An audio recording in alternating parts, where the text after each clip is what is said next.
হাত শালা শালা, আজকের পর থেকে তোকে যদি আমার পুকুরের আশেপাশে দেখি তাহলে তো টুনটুনি নিয়ে যাব। আরে ভাই, তুই এই নদীতে প্রস্রাব কেন করস? তুই জানোস না এখানে জল পড়া থাকে? ভাই, আমি এই নদীতে ইচ্ছা করে প্রস্রাব করি। কেন? কারণ ওর একটা অনেক সুন্দর মেয়ে আছে যার সাথে আমি মজা নিতে যাই। ভাই 1 মিনিট দাঁড়া, আমি এক্ষুনি আসতেছি। আরে বাহ, আমিও তো এসে পড়লাম। ও হই জলপরি, তুমি যদি বলো তাহলে তোমাকে দুনিয়াতে নিয়ে বাচ্চার মা বানিয়ে দিব।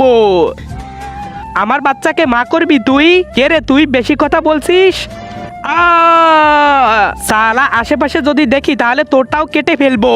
ভাই সত্যি তো ওর মেয়ে অনেক সুন্দর। কি সত্যি? দাঁড়া ভাই, আমিও 1 মিনিট পর আসতেছি।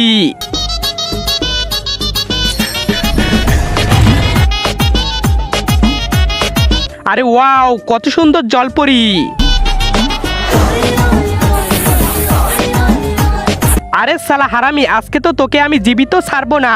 হ্যাঁ, ওরাও তো তোমার মেয়ের সাথে এরকম করেছে, ওদেরকে তো মারোনি, আমাকে কেন মারবে?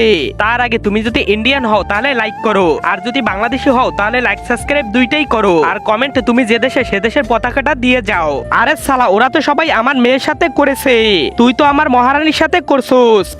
হ্যাঁ, ভুল করে ফেললাম। হ্যাঁ, ভালোই লেগেছে। তোকে আর ছাড়বো না আমি। আ আ আ শালা জলপর আমাকে কি করে ফেললো? তাড়াতাড়ি আমাকে এখান থেকে বাঁচাও।